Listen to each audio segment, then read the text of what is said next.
15 अगस्त 1947 को भारतीय धरा पर जब सूर्य की प्रथम किरण अपना आलोक बिखेरती है, अर्थात आजाद धरती पर सूर्य की किरण का पहला आलोक, पहला प्रकाश, और इसका हम सदियों से इंतजार कर रहे थे। कम से कम 200 वर्ष की गुलामी इसका हम इंतजार कर रहे थे। 14 अगस्त की मध्य रात्रि से हमारा देश विभाजित होकर के एक आजाद देश के रूप में प्रकट हुआ। उस समय पाकिस्तान के एक शहर जिसका नाम था सियालकोट में 1911 में जन्मे एक मशहूर शायर फैज अहमद फैज, इनका नाम फैज अहमद था, लेकिन इनको संक्षिप्त में लोग फैज कह के ही बुलाते थे। इन्होंने एक बहुत अच्छी कविता लिखी है, बहुत अच्छी एक शायरी की है। इस पर वो लिखते हैं, सुबह ए आज़ादी, आज़ादी की सुबह। सुबह उन्होंने देखा और देखने के पश्चात वो लिखते हैं, ये दाग दाग उजाला ये सब गजीदा शहर, ये दाग दाग उजाला ये सब गजीदा शहर, वो इंतजार था जिसका ये वो शहर तो नहीं, वो इंतजार था जिसका ये वो शहर तो नहीं, चले थे यार की मिल जाएगी कहीं ना कहीं, ये वो शहर तो नहीं कि जिसकी आरजू लेकर, ये वो शहर तो नहीं कि जिसकी आरजू लेकर, चले थे यार की मिल जाएगी कहीं ना कहीं, फलक के दस्त में तारों की आखिरी मंजिल, फलक के दस्त में तारों की आखिरी मंजिल, कहीं तो होगा सब ए सुस्त मौज का साहिल, कहीं तो जाके रुकेगा सफीन ए गम ये दिल। इन्होंने कविता के माध्यम से, अपनी शायरी के माध्यम से बहुत कुछ कहा है। वो कहना चाहते हैं, ये दाग दाग उजाला, ये जो हमको उजाला दिख रहा है, आज़ादी की जो किरणें आ रही हैं, ये दाग दाग हैं, ये सब गजीदास है, ये दोस्त से युक्त है। दाग दाग का मतलब इन पर दाग लगा हुआ है, और ये सब गजीदास है। ऐसा शहर का मतलब सुबह से होता है, गजीदा का मतलब होता है अंधेरों भरी सुबह। इस सुबह को फैज ने अंधेरों भरी सुबह कहा है। वो इंतजार था जिसका, हमको जिसका इंतजार था, ये वो शहर तो नहीं, हमें इंतजार था ऐसी सुबह का, शहर का मतलब सुबह से, हमको ऐसी सुबह का इंतजार था जो आज़ादी के बाद हमको कुछ ना कुछ देने वाली थी, खुशियां देने वाली थी। लेकिन ये तो दाग दाग उजाला है, और ये सब गजीदा शहर, ये अंधेरों वाला सुबह है। तो ये हमें ये वो सुबह नहीं मिली जिसको कि हमको आरजू थी। चलो चले थे यार की मिल जाएगी कहीं ना कहीं, हम ये चले थे, हे यारो हम चले थे कि मिल जाएगी कहीं ना कहीं, फलक के दस्त में तारों की आखिरी मंजिल, फलक के दस्त में अर्थात आसमान के जो सितारे चमचमा रहे हैं, इन सितारों में हमें कहीं ना कहीं हमें उजाला मिल जाएगा, कोई ना कोई सितारा मिल जाएगा जो हमको सुकून देगा।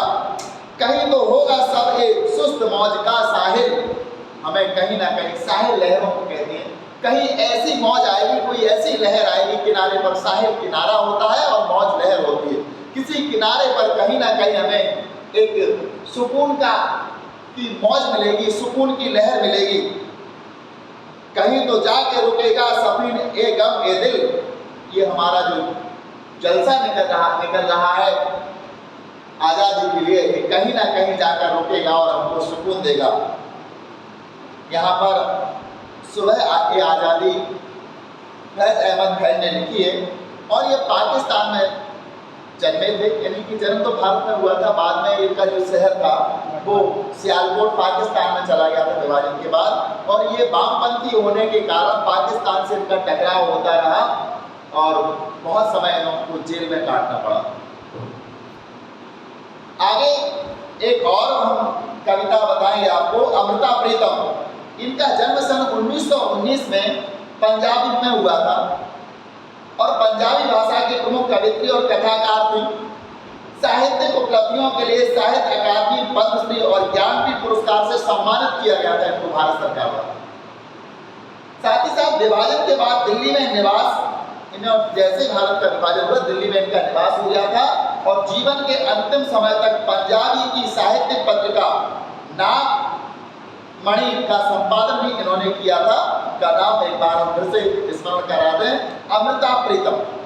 ये लिखती हैं, इनकी जो कविता है, आपने कभी हीर और रांझा के किस्से सुने होंगे?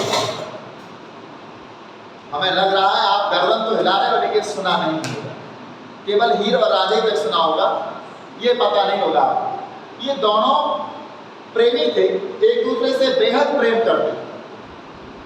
तो इनके बारे में बहुत सारा प्रचलन में है, बहुत सारी किंवदंतियां, कथाएं प्रचलन में है। सामान्यतः प्रेम एक अमूल्य निधि है, लेकिन प्रेम का विरोध सबसे ज्यादा होता है। कोई भी व्यक्ति यदि प्रेम करता है तो जमाना दुश्मन हो जाता है, तो जमाना उसका दुश्मन बन जाता है। घर, परिवार, रिश्तेदार, सब कुछ उसके दुश्मन, पूरा संसार, जमाना दुश्मन बन जाता है। एक कवि ने लिखा है, दृग उर्झत छूटत कुटुंब, दृग उर्झत छूटत कुटुंब, जुड़त चतुर चित प्रीत, पढ़त गांठ दुर्जन ही, दई नई यह रीत। जब दृग उलझ जाते हैं, नेत्र किसी के प्रेम में हो जाते हैं तो दृग उलझते हैं। उलझ कौन जाता है? नेत्र। नेत्र क्या होगा? उलझे। एक स्वाभाविक है, जो चीज उलझती है वो टूटती है, लेकिन यहां उल्टा हो रहा है। दृग उर्झत टूटत कुटुंब, उलझ तो नेत्र रहे लेकिन टूट रहा है कुटुंब। जैसे किसी से प्रेम होता है तो कुटुंब सबसे पहले विरोध में खड़ा होता है, टूटत कुटुंब। और जैसे जो चीज उलझती है उसको टूटना चाहिए, लेकिन उलझ रहे नेत्र प्रेम में और टूट रहा है कुटुंब।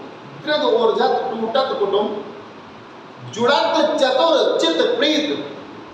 अब टूट कुटुंब रहा तो उसी को जुड़ना चाहिए था, लेकिन क्या जुड़ रहा है? चतुर चित प्रीत, अर्थात किसी चतुर व्यक्ति से हमारी प्रेम जुड़ जाता है।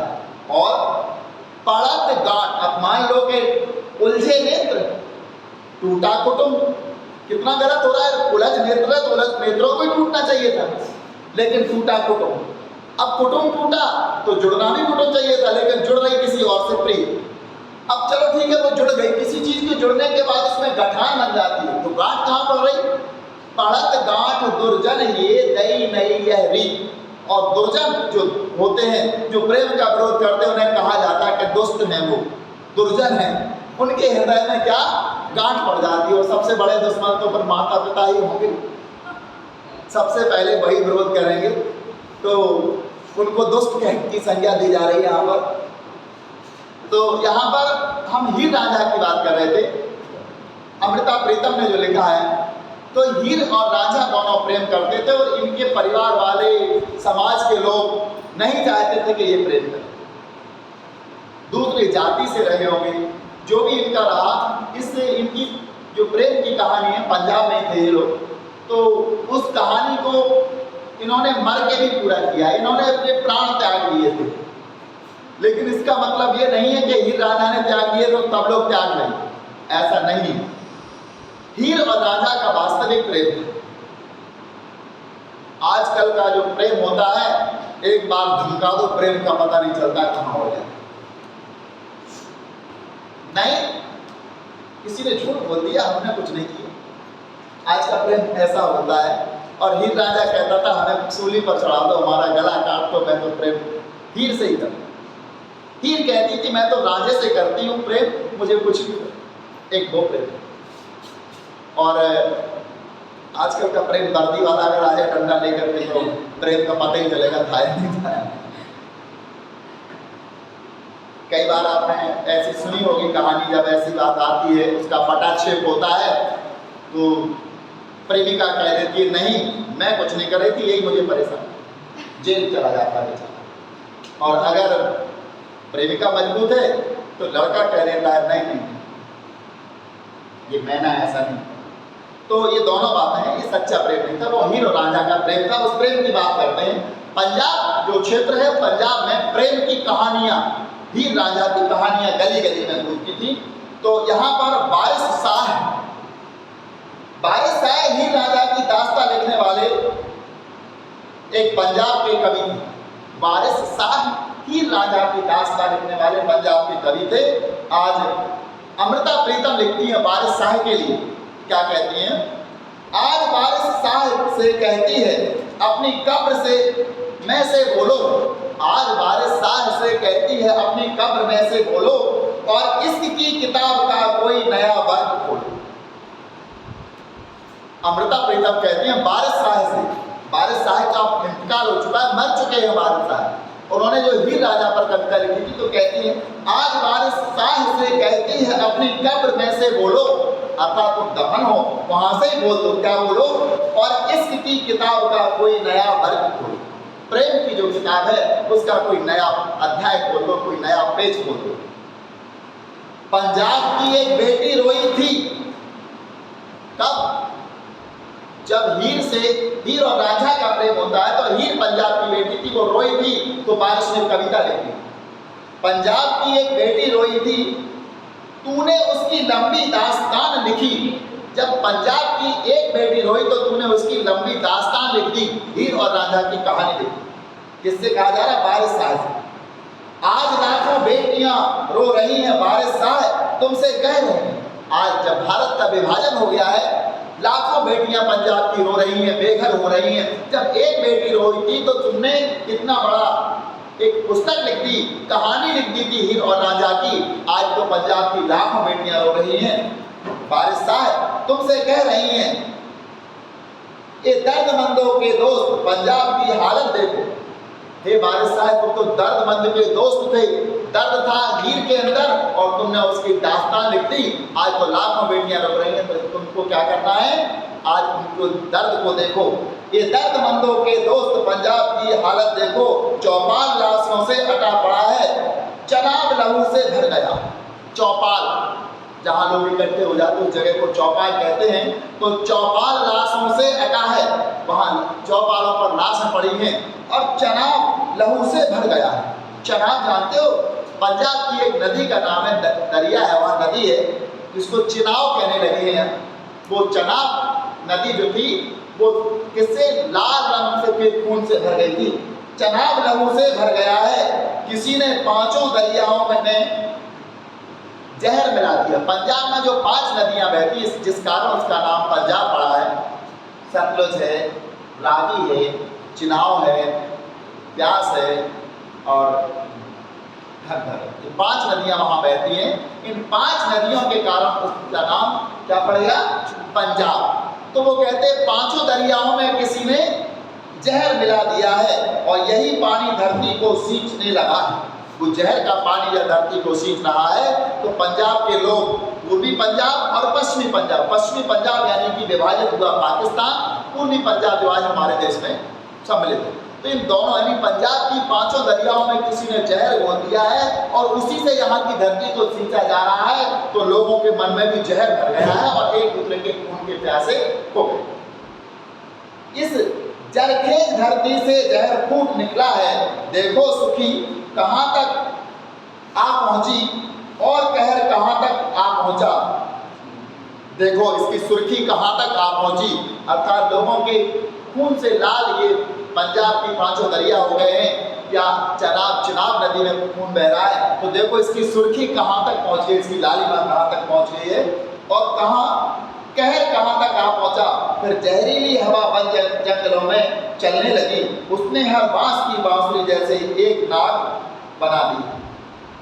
जो बांस की बांसुरियां होती थी, सुरीले स्वर छेड़ती थी, आज वो बांसुरियां नाग बन गई हैं और फुफकार रही हैं, अपनी सांस से जहर छोड़ रही हैं। तो यहाँ पर अमृता प्रीतम ने ये कविता लिखी थी। 1991 में इनका 4था संस्करण आया था, इसी के लिए इनको ज्ञानपीठ पुरस्कार मिला था। इस कविता का नाम था वारिस शाह। आगे हम आपको बताने वाले हैं 11 अगस्त 1947 को मोहम्मद जिन्ना, जो कि पाकिस्तान के गठन में, पाकिस्तान के भारत के विभाजन में, अलग पाकिस्तान बनाने में इनका अहम रोल रहा है, अहम भूमिका रही है। हमें बहुसंख्यक और अल्पसंख्यक समुदायों की इन जटिलताओं को दूर करने की भावना से काम करना चाहिए। हमें बहुसंख्यक और अल्पसंख्यक समुदायों की इन जटिलताओं को दूर करने की भावना से काम करना चाहिए। कह रहा है कि हमें अल्पसंख्यक और बहुसंख्यक नहीं होना चाहिए, ये जिन्ना कह रहा है पाकिस्तान। बहुसंख्यक और अल्पसंख्यक दोनों ही समुदायों में तरह तरह के लोग शामिल हैं। ये दोनों ही समुदायों में तरह तरह के लोग शामिल हैं। आगे अगर मुसलमान, पठान, पंजाबी, शिया और सुन्नी आदि में बटे हैं तो हिंदू भी ब्राह्मण, वैष्णव, खत्री तथा बंगाली, मद्रासी आदि समुदायों में बटे। वो पंजाब के मुसलमानों से कहते हैं, अगर मुसलमान, पठान, पंजाबी, शिया, पंजाबी को उनको कहते हैं जो पंजाब प्रांत में रहते हैं, जो मुसलमान हो या हिंदू, शिया आदि और सुन्नी आदि में बटे हैं तो हिंदू भी ब्राह्मण, वैष्णव, खत्री और बंगाली आदि में बटे हुए। पाकिस्तान में आप आज़ाद हैं, पाकिस्तान में कह रहे हैं आप सब लोग पाकिस्तान में आज़ाद हो, सभी लोग। आप अपने मंदिर में जाने के लिए आज़ाद हैं। मोहम्मद जिन्ना संविधान सभा को संबोधित करते हुए कहते हैं कि आप मंदिर में जाने के लिए आज़ाद हैं, आप अपनी मस्जिद में जाने या किसी भी अन्य पूजा स्थल पर जाने के लिए आज़ाद हैं। आप भी आज़ाद हैं और आप भी आज़ाद। आपके धर्म, आपकी जाति का विश्वास से राज्य को कुछ लेना देना नहीं है। मोहम्मद जिन्ना ने कहा था आपकी जाति, धर्म या पूजा या विश्वास से राजनीति को कुछ नहीं लेना देना है, राज्य को कुछ लेना देना नहीं है। 11 अगस्त 1947 को संविधान सभा को संबोधित करते हुए कहा। इसी के प्रत्युत्तर में पंडित जवाहरलाल नेहरू ने 15 अक्टूबर 1947 को क्या कहा था, देखिए, संविधान सभा को संबोधित करते हुए, भारत में मुसलमान अल्पसंख्यकों की तादाद इतनी ज्यादा है, मुसलमान अल्पसंख्यकों की तादाद इतनी ज्यादा है कि वे चाहें तब भी यहाँ से कहीं और नहीं जा सकते। इतने मुसलमान हैं भारत में कि यदि वो चाहें तब भी यहाँ से कहीं और नहीं जा सकते। बहुत भारी संख्या है भारत में। यह एक बुनियादी तथ्य है, ये बुनियादी तथ्य, आधारभूत तथ्य है और इस पर कोई अमली नहीं उठाई जा सकती क्योंकि हमारे यहाँ मुस्लिमों की संख्या ज्यादा है। पाकिस्तान चाहे जितना उकसावा दे या वहाँ के गैर मुस्लिमों को अपमान और भय के चाहे जितने भी घूंट पीने पड़े, पाकिस्तान कितना भी उकसावा दे, हमारे यहाँ के जो गैर मुस्लिम पाकिस्तान में रह रहे हैं उनको कितने भी कड़े घूंट पीने पड़े, हमें अपने अल्पसंख्यकों के साथ सभ्यता और शालीनता के साथ पेश आना है। हमारे देश में जो मुस्लिम रह रहे हैं हमें उनके साथ ऐसा नहीं करना है जैसा पाकिस्तान में गैर मुस्लिमों के साथ पाकिस्तान के लोग कर रहे हैं, ऐसा हमको नहीं करना। हालांकि लोकतांत्रिक शासन व्यवस्था में हमें उन्हें नागरिक के अधिकार देने होंगे। हमारे यहाँ जब लोकतांत्रिक लागू हो रहा है तो हमें उन अल्पसंख्यकों को नागरिकों के जो अधिकार होते हैं वो देने होंगे और उनकी रक्षा करनी होगी। अगर हम ऐसा करने में कामयाब नहीं होते, हम ऐसा करने में कामयाब नहीं होते तो यह एक नासूर बन जाए। नासूर जानते क्या होता है? एक ऐसा घोड़ा जो कभी ठीक नहीं, उससे हमेशा मवाद ही निकलता रहता है, वो कभी ठीक नहीं होता, उसको नासूर कहा जाता है। तो ये हमारे लिए नासूर बन जाएगा यदि हम अल्पसंख्यकों को अधिकार नहीं देंगे, उनकी सुरक्षा नहीं करेंगे, जो पूरी राज व्यवस्था में जहर फैलाएगा और शायद उसकी तबाही, उसको तबाह भी कर देगी, पूरी राज व्यवस्था में जहर फैला देगा और तबाह भी कर देगा। जवाहरलाल नेहरू मुख्यमंत्रियों के पत्र में 15 अक्टूबर 1947 को उन्होंने कहा था। आज हम देखेंगे विभाजन और पुनर्वास। जैसे ही भारत का विभाजन होता तो इनका जो शरणार्थी आए थे इनका पुनर्वास कैसे होता है, तो हम यहाँ चलते हैं। 15 अगस्त 1947 को एक नहीं बल्कि 2 राष्ट्र भारत और पाकिस्तान अस्तित्व में आए। 15 अगस्त यानी 14 और 15 अगस्त की बात, 14 और 15 अगस्त 1947 को एक नहीं बल्कि 2 राष्ट्र भारत और पाकिस्तान अस्तित्व में आए। ऐसा विभाजन के कारण हुआ था। किसके कारण हुआ था? आजादी तो मिली लेकिन 2 टुकड़ों में विभाजन के कारण। ब्रिटिश इंडिया को, जो अंग्रेजों के कब्जे वाला भारत था, ब्रिटिश इंडिया को भारत और पाकिस्तान के रूप में बांट दिया गया। जो ब्रिटिश इंडिया थी उसको भारत और पाकिस्तान के रूप में बांट दिया गया था। जिन हिस्सों में पाकिस्तान यानी मुस्लिमों का बाहुल्य था उनको पाकिस्तान माना गया था, से इसको भारत मान लिया गया। आपने इतिहास की पाठ्य पुस्तकों में उस राजनीतिक घटनाक्रम के बारे में पढ़ा जिसके फलस्वरूप दोनों देशों के भूभाग को रेखांकित करते हुए सीमा रेखा खींच दी। आपने पढ़ा होगा इतिहास में कि किस कारण से भारत और पाकिस्तान को रेखांकित कर दिया था नक्शे पर और इनके बीच में एक सीमा रेखा खींच दी गई। मुस्लिम लीग ने द्विराष्ट्र के सिद्धांत का अनुसरण किया। मुस्लिम लीग ने द्विराष्ट्र के, मुस्लिम लीग कह रही थी कि दो राष्ट्र बनाए जाए, अनुसरण किया। इस सिद्धांत के अनुसार भारत किसी एक कौम का नहीं, मुस्लिम लीग का जो सिद्धांत था द्विराष्ट्र का सिद्धांत, वो कहते थे कि भारत किसी एक कौम का नहीं है बल्कि ये दो कौमों का है, हिंदू और मुसलमान। और इसी कारण मुस्लिम लीग ने मुसलमानों के लिए एक अलग देश यानी पाकिस्तान की मांग कर डाली। उन्होंने कहा था भारत एक कौम का राष्ट्र नहीं है, एक कौम का देश नहीं है, ये हिंदू और मुसलमान दो कौमों का देश है। इसीलिए उन्होंने एक नए राष्ट्र पाकिस्तान की मांग कर डाली थी, मुसलमानों के लिए एक अलग से राष्ट्र बनाया। कांग्रेस ने द्विराष्ट्र के सिद्धांत का विरोध किया था। जो कांग्रेस थी उसने द्विराष्ट्र के सिद्धांत का विरोध किया।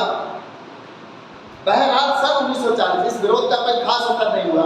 1940 की बात है, 1940 के दशक में, दशक 10 वर्ष का होता है, किसी ने हमसे पूछा था दशक 10 वर्ष का होता है। इस 10 वर्ष का जो दशक होता है उसमें क्या होता है कि जैसे 40 का दशक है, 40, 41, 42, 43 से लेकर के 49 तक क्या चलेगा, एक दशक चलेगा। तो ये जो दशक था 40 के दशक में राजनीतिक मोर्चे पर कई बदलाव आए। कांग्रेस और मुस्लिम लीग के बीच राजनीतिक प्रतिस्पर्धा तथा ब्रिटिश शासन की भूमिका जैसी कई बातों का जो रहा, नतीजतन पाकिस्तान की मांग मान ली गई। पाकिस्तान की मांग मान ली गई और भारत का विभाजन कर दिया गया। विभाजन की प्रक्रिया, जैसे ही हमारा देश विभाजन की प्रक्रिया से गुजरा, हम देखेंगे कि क्या क्या होता है। फैसला हुआ कि अब तक जिस भूभाग को इंडिया, हम जिस भूभाग को इंडिया कहते थे, आज उस भूभाग का नाम बदलने वाला है। जो इंडिया था उसका नाम बदलने वाला है और के नाम से जाना जाता था, उसे भारत और पाकिस्तान नाम के दो देशों के रूप में विभाजित कर दिया। भारत और पाकिस्तान नाम के दो देशों के रूप में उसको विभाजित कर दिया गया था। यह विभाजन दर्दनाक था। ये जो विभाजन था वो दर्दनाक विभाजन था। दर्दनाक का मतलब हमें इसकी खुशियां मिलनी चाहिए थी, हमें दर्द मिले। ये विभाजन दर्दनाक था। इस पर फैसला करना और अमल में लाना और भी कठिन था। विभाजन तो दर्दनाक था, ये तो बोल दिया गया था कि भारत और पाकिस्तान दो अलग राष्ट्र होंगे, लेकिन इसको वो क्या फैसला हो गया था। लेकिन अब इस बात पर अमल करना और भी दर्दनाक था। यहां पर आपसे बोल दिया जाए कि कल से आप दो लोग अलग अलग बैठोगे, दो बेस्ट फ्रेंड से कहा जाए कि आप अलग अलग बैठोगे, ये तो फैसला हो गया अलग बैठने का, लेकिन इस पर अमल करना, कल से बैठना, ये दर्दनाक हो। तो यहां पर वही बात थी, इस पर फैसला करना और अमल में लाना और भी कठिन था। विभाजन का जो फैसला तथा तय किया गया कि धार्मिक बहुसंख्यकों को विभाजन का आधार बनाया जाएगा। जो भी भारत और पाकिस्तान का विभाजन है, इसमें धार्मिक बहुसंख्यकों को इसका आधार बनाया जाएगा। धार्मिक बहुसंख्यक अर्थात हिंदू और मुसलमानों में, जहां मुस्लिम बाहुल्य क्षेत्र हैं वो पाकिस्तान कहलाएगा और जो शेष जो क्षेत्र है वो हिंदुस्तान या भारत के नाम से जाना जाएगा। मुस्लिम बाहुल्य क्षेत्र पाकिस्तान और हिंदू बाहुल्य क्षेत्र हिंदुस्तान या भारत कहलाएगा। विभाजन का आधार क्या बनाया गया था? बहुसंख्यक और अल्पसंख्यक। जिस समुदाय का, जिस संप्रदाय का, जिस कौम का बहुसंख्यक होगा, उसी के आधार पर उस देश का नामकरण किया गया, इसी के आधार पर विभाजन किया गया। धार्मिक बहुसंख्यक के विभाजन का आधार बनाया जाएगा और इसके मायने यह थे कि जिन इलाकों में मुसलमान बहुसंख्यक थे वे इलाके पाकिस्तान के भूभाग होंगे और शेष हिस्से भारत के भूभाग कहलाएंगे। अब आगे के लिए हम बात और करेंगे। यह बात थोड़ी आसान जान पड़ती है, लेकिन असल में इसमें कई किस्म की दिक्कतें भी पहले थी।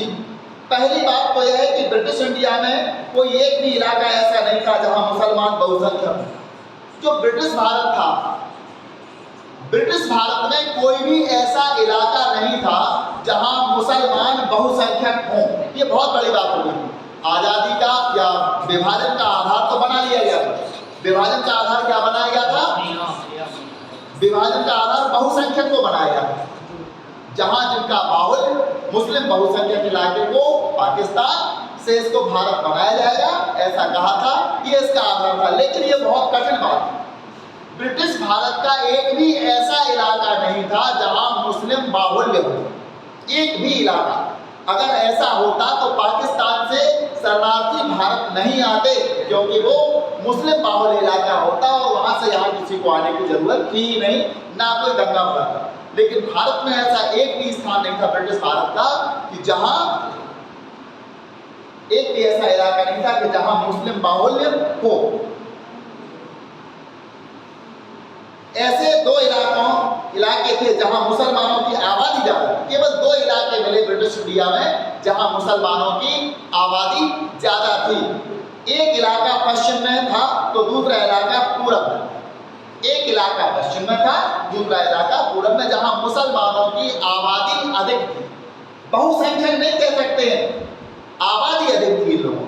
एक पश्चिम में जो पंजाब का पश्चिमी हिस्सा था वो, और दूसरा पूरब में जो बंगाल का पूर्वी हिस्सा। ऐसा कोई तरीका ना था कि इन दोनों इलाकों को जोड़कर एक जगह कर दिया जाए। अब कोई ऐसा तरीका नहीं था कि इन दोनों इलाकों को जोड़कर एक जगह कर दिया जाए। दोनों इलाके मतलब पश्चिमी बंगाल और पश्चिमी पंजाब और पूर्वी बंगाल को जोड़ करके एक जगह नहीं किया जा सकता था। दोनों में सैकड़ों किलोमीटर का फासला था। इसे देखते हुए फैसला हुआ कि पाकिस्तान में दो इलाके शामिल होंगे, और विभाजनकर्ताओं ने यह फैसला लिया कि पाकिस्तान में दो इलाके शामिल होंगे, यानी पश्चिमी पाकिस्तान और पूर्वी पाकिस्तान। पश्चिमी पाकिस्तान जो कि पश्चिमी पंजाब था और पूर्वी पाकिस्तान जो पूर्वी बंगाल था, ये दो इलाके शामिल होंगे और इनका नाम होगा पश्चिमी पाकिस्तान और पूर्वी पाकिस्तान। तथा इनके बीच में भारतीय भूभाग का एक बड़ा विस्तार रहेगा और बीच में भारतीय भूभाग होगा। यानी पूर्वी पाकिस्तान और पश्चिमी पाकिस्तान के बीच में भारतीय इलाके का एक बड़ा भूभाग होगा। दूसरी बात है कि मुस्लिम बहुल हर इलाका पाकिस्तान में जाने को राजी हो। दोनों ही मुस्लिम बाहुल इलाके पूर्वी और पश्चिमी पाकिस्तान में जाने के लिए राजी होना चाहिए, और दोनों राजी हो भी गए। ऐसा भी नहीं था। खान अब्दुल गफ्फार खान पश्चिमोत्तर सीमा प्रांत के निर्विवाद नेता है। ये पश्चिमोत्तर सीमा प्रांत के निर्विवाद नेता थे मुसलमानों के। खान अब्दुल गफ्फार खान ये पश्चिम के निर्विवाद नेता थे, निर्विरोध नेता थे मुसलमानों। उनकी प्रसिद्धि सीमांत गांधी के रूप में थी। इस बात को आप नोट कर लेना। कभी प्रश्न खड़ा हो जाता है कि सीमांत गांधी किसे कहा जाता था, तो आप उसका जवाब लिखेंगे खान अब्दुल गफ्फार खान को सीमांत गांधी कहा जाता था। सीमांत गांधी के रूप में थे और वे द्विराष्ट्र सिद्धांत के एकदम खिलाफ थे। खान अब्दुल गफ्फार खान द्विराष्ट्र सिद्धांत के खिलाफ थे। वो नहीं चाहते थे कि भारत और पाकिस्तान का विभाजन हो, एक ही राष्ट्र है, ऐसा उनका विचार था। जबकि मुस्लिम लीग द्विराष्ट्र सिद्धांत का अनुसरण कर रही थी। संयोग से उनकी आवाज की अनदेखी की गई। संयोग से उनकी आवाज की अनदेखी की गई। खान अब्दुल गफ्फार खान ने जो आवाज उठाई थी, द्विराष्ट्र का विरोध किया था, इसकी अनदेखी कर दी गई और पश्चिमोत्तर सीमांत प्रांत को पाकिस्तान में शामिल मान लिया गया। पश्चिमोत्तर सीमांत प्रांत, सीमांत गांधी का मतलब है पश्चिम में जो सीमा का अंत होता है, पश्चिम में जो सीमा का जहां अंत होता है भारत की, उस सीमांत के नेता थे, इसलिए इनको सीमांत गांधी कहा गया है। खान अब्दुल गफ्फार खान, इनको सीमांत गांधी के नाम से ये प्रसिद्ध थे।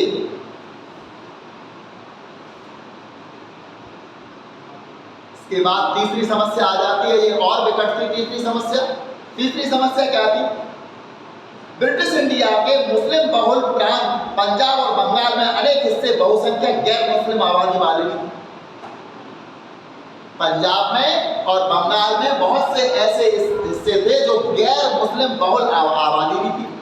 जैसे पाकिस्तान में जो चला गया ऐसा पश्चिमी बंगाल पश्चिमी पंजाब का, उसमें भी बहुत से ऐसे हिस्से थे जहां पर गैर मुस्लिम आबादी थी, मुसलमान नहीं थे, वो बहुसंख्यक थे। ऐसा ही बंगाल में भी था। पूर्वी बंगाल में बहुत से ऐसे इलाके थे जो गैर मुस्लिम आबादी के थे।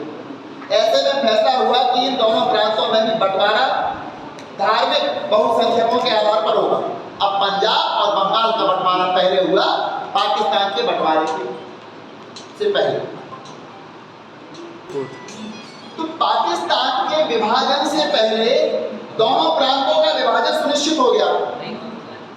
हमने ये देखा जब इन दोनों राष्ट्रों का विभाजन, कई लड़के कोई बात नहीं करेगा, तो जैसे पाकिस्तान का विभाजन निश्चित हुआ किसके आधार पर? बहुसंख्यक के आधार पर। तो जब बहुसंख्यक के आधार पर विभाजन सुनिश्चित हो गया, इसमें यह निश्चित किया गया था कि बहुसंख्यक इलाके जो मुस्लिम बाहुल इलाके होंगे वो पाकिस्तान में चले जाएंगे, लेकिन ब्रिटिश इंडिया में एक भी ऐसा इलाका नहीं था जो मुस्लिम बहुसंख्यक या मुस्लिम बाहुल्य का हो। कई ऐसे इलाके थे। फिर दो प्रांतों पर बात आ जाती है, पश्चिमी में पंजाब और पूरब में बंगाल। इनमें मुस्लिम बाहुल्य था लेकिन पूरी तरह से नहीं था। इनमें भी कुछ ऐसे इलाके थे जिन इलाकों में गैर मुस्लिमों की संख्या अधिक थी। तब फिर एक निश्चित बात हो जाती है कि पहले इन दोनों प्रांतों का विभाजन कर दिया जाए। पंजाब का विभाजन किया जाए उस हिस्से का जिसमें मुस्लिम बाहुल्य है और उस हिस्से का जिसमें गैर मुस्लिम लोग रहते हैं। तो इसमें आता है पश्चिमी पंजाब में मुस्लिम बाहुल्य था, पूर्वी पंजाब में मुस्लिम बाहुल्य नहीं था, तो पूर्वी पंजाब को अलग कर दिया, पश्चिमी पंजाब को केवल पाकिस्तान में रखा गया। बंगाल की भी वही बात आती, तो बंगाल का भी विभाजन किया गया इसी आधार पर कि यहाँ पर मुस्लिम बाहुल्य कहाँ है। तो बंगाल में जो पूर्वी बंगाल का हिस्सा था वहाँ मुस्लिम बाहुल्य अधिक था, इसलिए बंगाल में भी विभाजन कर दिया, पश्चिम बंगाल और पूर्वी बंगाल। पश्चिम बंगाल गैर मुस्लिमों का इलाका था, जबकि पूर्वी बंगाल मुस्लिम बाहुल्य इलाका था। इस प्रकार से वहां का विभाजन, पहले दोनों प्रांतों का विभाजन हुआ और बाद में इन्हीं इलाकों को पश्चिमी पाकिस्तान और पूर्वी पाकिस्तान कह करके संबोधित किया गया। 14-15 अगस्त 1947 को मध्य रात्रि तक यह फैसला नहीं हो पाया था। इसका मतलब यह हुआ कि आजादी के दिन तक अनेक लोगों को यह पता नहीं था कि वे भारत में हैं या पाकिस्तान में। यानी 14-15 अगस्त की मध्य रात्रि तक ये फैसला नहीं हो पाया था कि कौन सा पाकिस्तान होगा और कौन सा भारत होगा, किस इलाके को पाकिस्तान में सम्मिलित करना है और किसको भारत में। इसका मतलब ये था कि लोगों को रात्रि तक ये पता नहीं था कि हम भारत में रह रहे हैं या पाकिस्तान में। पंजाब और बंगाल का बंटवारा विभाजन की सबसे बड़ी त्रासदी साबित हुई। पंजाब का और बंगाल का विभाजन बंटवारे की सबसे बड़ी त्रासदी साबित हुआ।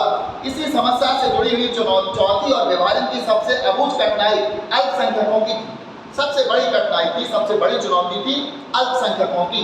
क्योंकि आपको एक बात बता दें, जिस पाकिस्तान में पश्चिमी पंजाब का जो हिस्सा था, उस हिस्से में यदि कोई हिंदू रह जाएगा तो वो अल्पसंख्यक बन जाएगा, क्योंकि वहां बहुसंख्या मुसलमानों की थी। अब वो अल्पसंख्यक अपने ही देश में वो अल्पसंख्यक हो जाएंगे। और यदि पूर्वी पंजाब में जो मुस्लिम थे वो वहां अल्पसंख्यक कहलाएंगे, क्योंकि वहां मुसलमानों की संख्या कम थी। इस समस्या से जुड़ी हुई चौथी और विभाजन की सबसे अबूझ कठिनाई लोकतंत्र अल्पसंख्यकों की थी। सीमा के दोनों तरफ अल्पसंख्यक थे। जो इलाके अब पाकिस्तान में हैं वहां लाखों की संख्या में हिंदू, जो इलाके पाकिस्तान में वहां भी लाखों की संख्या में हिंदू हैं, लेकिन वो अल्पसंख्यक हो गए।